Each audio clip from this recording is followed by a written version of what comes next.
Hello, good evening. Welcome to our YouTube channel MR Legal Advisor. So previous video drugs తీసుకోవడం వల్ల మన యొక్క health అనేది ఏ విధంగా డ్యామేజ్ అవుతుందో, సో మనకు ఎటువంటి అఫెన్సెస్ ఛాన్సెస్ చేసేదానికి ఛాన్సెస్ ఉంటాయని తెలుసుకున్నాం.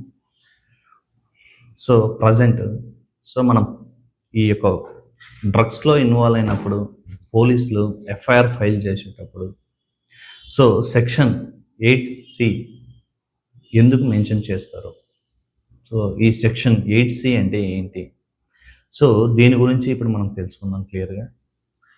Section 8C NDPS act, narcotic drugs and psychotropic substances act 1985 clearly says about that section 8C, production or cultivation or manufacturing or sale, purchase, storage, use, consumption, any kind of position, any kind of activities.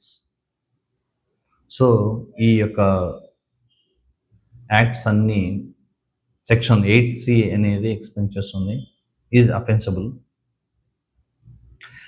Section 8C compulsory FIR file చేసేటప్పుడు mention చేస్తారు NDPS act కింద, ఎందుకంటే ఇది umbrella section. మిగతా అఫెన్స్తో పాటు first of all ఈ section 8C తర్వాతనే మనకు మిగతా సెక్షన్స్ అనేటివి యాడ్ చేయడం జరుగుతుంది. సెక్షన్ 8C అంబ్రిల్లా సెక్షన్తో పాటు ఈ సెక్షన్ లేకపోతే ఇన్కంప్లీట్ ఆఫ్ అఫెన్స్ అనేది చెప్తాం. మీకు ఎగ్జాంపుల్గా చెప్పాలంటే section 8C plus section 20, like ganja section 20B ఆ 21. ఈ విధంగా మనం చూసుకున్నట్లయితే కంపల్సరీ సెక్షన్ 8C అనేది పోలీసు ఎఫ్ఐఆర్ ఫైల్ చేసేటప్పుడు కంపల్సరీ మెన్షన్ చేస్తారు. Is a prohibited position.